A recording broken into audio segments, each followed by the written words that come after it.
Tej news కి స్వాగతం. కుత్బులాపూర్ నియోజకవర్గం రావుల శేషగిరి గాజుల రామారం డివిజన్ మల్లారెడ్డి నగర్ పరిధిలో హోం జెండా 10వ వార్షికోత్సవంలో పాల్గొన్న బీజేపీ నాయకులు గాజుల రామారం కార్పొరేటర్ రావుల శేషగిరి. ఈ కార్యక్రమంలో పగిడి శంకర్ రెడ్డి, డి శ్రీనివాస్ రెడ్డి, శివానంద్, ఓంకార్ రెడ్డి, సుబ్బిరాం రెడ్డి, శివరాజ్, కృష్ణారెడ్డి, జగదీష్ గుప్తా తదితర నాయకులు పాల్గొన్నారు.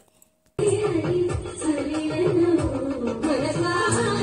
హరి హరి హరి